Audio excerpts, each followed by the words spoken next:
Bonjour et bienvenue dans ce bilan de mes lectures de janvier.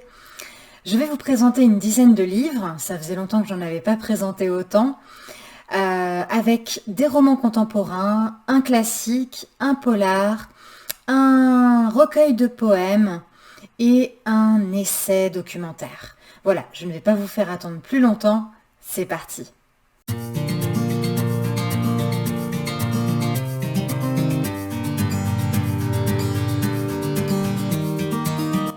Alors j'ai suivi le mouvement pour lire le lauréat des prix Goncourt des lycéens, Renaudot des lycéens, prix Femina 2025. Après avoir entendu tant d'excellents retours sur La nuit au cœur de Natacha Apana, je savais que la lecture serait très dure par son thème, mais je me suis quand même lancée.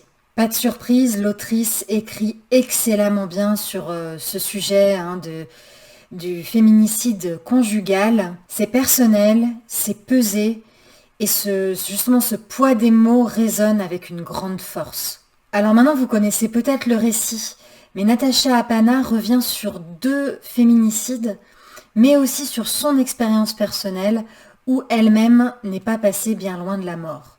Son passé fait qu'elle a une approche émotionnelle particulièrement forte, et quand elle relate le féminicide de sa cousine ou celui d'une femme vraiment au sort absolument terrible, elle partage sa propre expérience avec la terreur, avec l'emprise, avec la vie menée dans de telles conditions, et puis avec la mort non loin.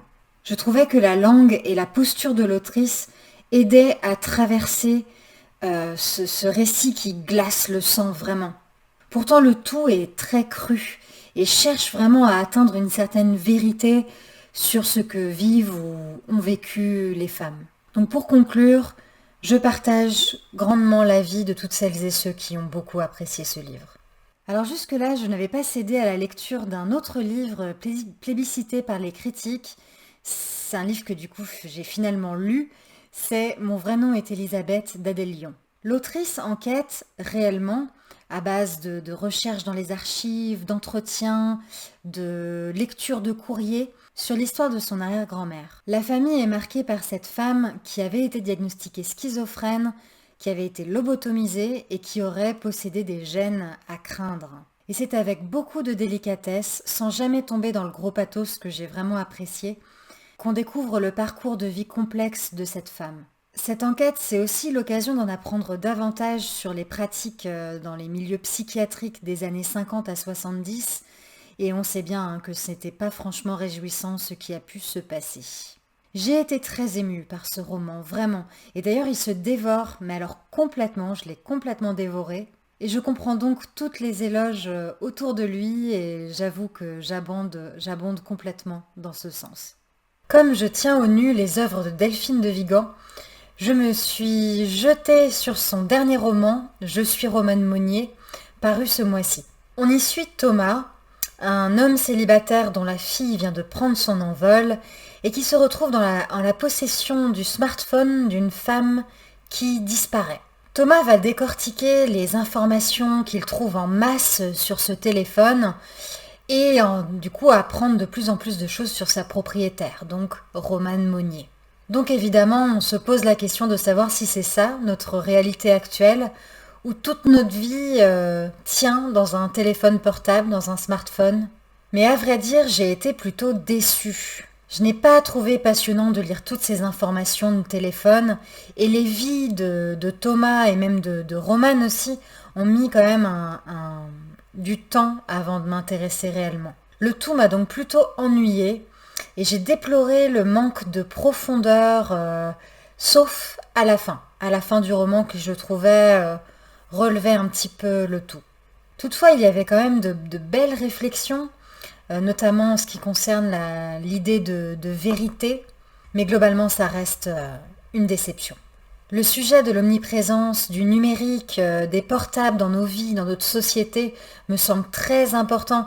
Mais à voir comment écrire là-dessus pour rendre le sujet passionnant dans un roman, pour moi, Delphine de Vigan n'a pas réussi et j'en suis vraiment déçue, comme vous l'aurez compris. Mais je sais que d'autres personnes ont apprécié ce roman et donc je vous laisse vous-même vous faire votre avis, bien évidemment. De la rentrée littéraire d'hiver, J'ai lu également Le visage de la nuit de Cécile Coulon. J'aime la noirceur des récits de cette autrice et sa plume très poétique. Ici, nous retrouvons le village mystérieux, de par son isolement et puis aussi parce qu'on ne peut pas le situer à une période, une époque précise. Donc le village du fond du puits, un village qui était déjà décor de son précédent roman La langue des choses cachées.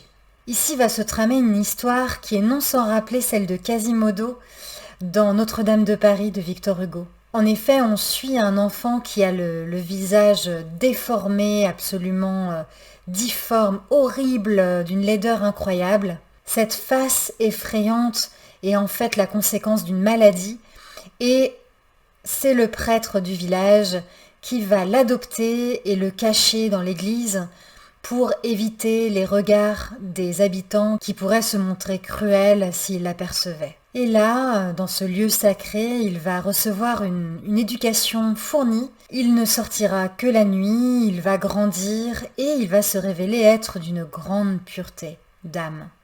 Mais arrive au village une famille avec 2 enfants, un garçon et une fille, et qui eux aussi restent cachés puisque le fils a le visage d'une beauté qui rend fou et qu'il faut donc protéger.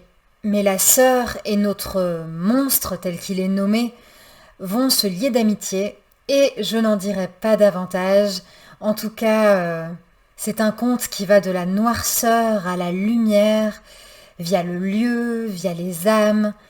Moi, j'ai été absolument conquise et je vous le recommande. Ce mois-ci est paru également un petit roman épistolaire américain qui vaut le coup de s'y arrêter. C'est La correspondante de Virginia Evans. Nous suivons une femme qui a dans les 70 ans, une ancienne greffière, qui vit seule mais qui tient une correspondance soutenue et c'est à celle-ci que nous avons accès. Grâce à ces échanges de lettres et de mails, nous découvrons son passé, ses difficultés familiales, ses traumas, mais aussi finalement juste son quotidien qui est, ma foi, bien rempli. Elle a du caractère et elle est aussi passionnée de littérature et elle écrit d'ailleurs régulièrement à des écrivains. J'ai apprécié d'ailleurs ses références parce que je me suis rendu compte que beaucoup de livres mentionnés étaient moi-même des livres qui m'avaient beaucoup plu. C'était un plaisir de se laisser emporter par ses messages et par la vie de cette femme. Une vie dure mais remplie aussi de soleil. Et c'est aussi un livre sur la vieillesse d'ailleurs que j'ai trouvé plutôt fin. Je ne vais pas donner davantage de détails pour éviter de spoiler, mais en tout cas je recommande vraiment et d'ailleurs ça m'a donné envie de me reconsacrer à la correspondance parce que c'est quelque chose que j'aime beaucoup et c'est une invitation particulièrement tentante. Et maintenant une question. Et si Shakespeare était un fraudeur et que finalement ses œuvres avaient été écrites par d'autres? Cette idée circule de plus en plus. Et Jodi Picoult, dans son dernier livre sorti en France ce mois-ci, Mon nom ne suffit pas, non seulement adhère à cette théorie, mais affirme autre chose. La plupart des œuvres les plus majeures de Shakespeare ont été écrites par une femme, Emilia Bassano. L'autrice nous emporte dans un récit passionnant basé sur des recherches qui remontent à la fin du XVIe, début XVIIe siècle à Londres, où nous suivons le parcours semé de difficultés d'une femme d'abord courtisane, puis mariée, qui subit d'immenses violences et injustices, mais qui connaît aussi l'amour, la musique et surtout l'écriture. En parallèle, nous suivons sa descendante aux États-Unis, Mélina, qui est dramaturge et qui peine à percer dans le milieu. Un point relie ces femmes, hormis le fait qu'elles écrivent toutes les deux du théâtre. Elles vont se cacher derrière le nom d'un homme pour faire publier, pour faire jouer leurs pièces. C'est un roman profondément féministe qui réfléchit sur l'invisibilité des femmes dans le milieu du théâtre, différemment bien sûr selon les époques, mais toujours. Et plus globalement, ce livre parle de la vie très difficile des femmes. Mais l'autrice fait aussi preuve de nuance et réussit à peindre avec finesse des portraits d'hommes et de femmes prenants, touchants. Et j'ai dévoré ce roman avec un énorme intérêt. C'est riche, c'est intelligent, C'est humain, une excellente lecture pour ma part, que je n'oublierai pas de sitôt. Je n'avais jamais lu le prix Nobel François Mauriac, homme haut en couleur, mais c'est chose faite à la lecture de son roman Le désert de l'amour, paru en 1925. Le roman est relativement court, un peu plus de 200 pages, et nous gravitons autour du fils et du père médecin Courrèges à Bordeaux, alors que les deux s'éprennent d'une femme entretenue et plutôt mal vue d'ailleurs, Maria Cross. Mauriac explore avec romantisme la passion et nous dévoile les tourments du père avec une grande justesse. Le fils, lui, il a à peine 20 ans et il est très très différent dans son caractère. Mais il a plus de chance que son père auprès de la favorite. Je retiens de ce récit une très belle et précise façon de présenter les affres de l'amour tout en livrant un rapport filial absolument vraiment très touchant. Donc c'est un roman qui m'a plu, vraiment, bien que je l'ai trouvé peut-être un peu trop court, mais c'est le seul reproche que j'aurais à faire. J'avais beaucoup aimé le polar thriller de Jérôme Loubry, Les Refuges, et c'est donc pourquoi j'ai lu son tout dernier polar, paru le 2 janvier, qui s'appelle Le garçon éternel. On retrouve la capacité certaine de l'auteur à créer des plot twists vraiment efficaces. Là, nous avons affaire à des meurtres sordides, à des cadavres en morceaux retrouvés dans une forêt légendaire. On a affaire aussi à un patient qui pleure la disparition de sa compagne et qui trouve soutien auprès de son psychiatre. Et à un duo de policiers, dont une femme qui souffre de phobie post-traumatique. Donc en soi, un roman assez riche. Mais j'ai été énormément déçue par l'écriture déjà, que j'ai trouvée vraiment plutôt mauvaise, mais aussi par la maladresse de l'auteur, du manque de véracité dans ses pseudo-recherches, notamment à propos de tout ce qui est psychiatrique. Donc plus globalement, de toute façon, j'ai eu un sentiment de qualité plutôt médiocre. Ce livre sera probablement un best-seller parce qu'il reste efficace, et je pense qu'il y a beaucoup de gens qui recherchent ça. Tout le monde n'a pas les mêmes attentes que moi, j'imagine, et c'est normal, mais pour ma part, je ne lirai plus cet auteur. Je me suis penchée sur Verger et autres poèmes français de Rainer Maria Rilke, découvrant ce que le grand poète a pu écrire comme vers dans notre langue. Rilke a passé beaucoup de temps en France et l'aimait beaucoup, et ce petit recueil peut sembler anecdotique, mais oui, comme un jeu pour l'auteur, ou peut-être une forme de remerciement, mais ce sont avant tout les poèmes de quelqu'un qui renoue avec son environnement.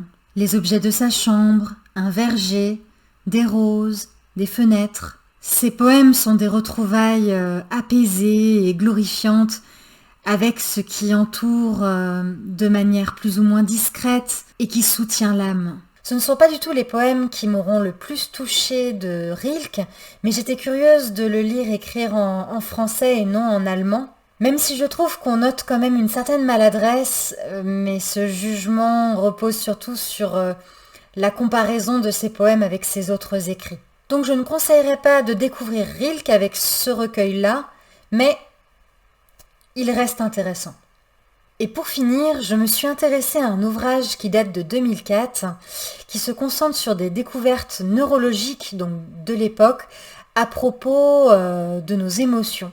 Et c'est avec grand intérêt que j'ai découvert les détails du fonctionnement de notre cerveau avec le neurologue-chercheur Antonio Damasio. Le livre s'intitule « Spinoza avait raison, joie et tristesse, le cerveau de nos émotions ». Alors on y apprend par exemple que les sentiments viennent après les émotions et que les deux participent à ce que l'on appelle la raison. Et outre beaucoup de détails biologiques, Damasio fait donc référence au philosophe Spinoza, donc qui déjà au XVIIe siècle avait compris plein de choses à propos de notre fonctionnement. C'est passionnant, c'est vraiment riche. Il y a beaucoup de détails quand même biologiques, je tiens à le préciser. Il y a aussi beaucoup de détails biographiques sur la vie du philosophe. En tout cas, si ce genre d'essai vous intéresse, ce genre de sujet, foncez. Voilà pour cette dizaine de livres lus ce mois-ci, avec de très bonnes lectures, vraiment. J'espère que certaines vous auront donné envie, n'hésitez pas à m'en parler en commentaire. Sinon, je vous donne rendez-vous dans un mois, le 1er mars, pour continuer à partager avec vous mes découvertes. D'ici là, très bonne lecture à vous et je vous dis à bientôt!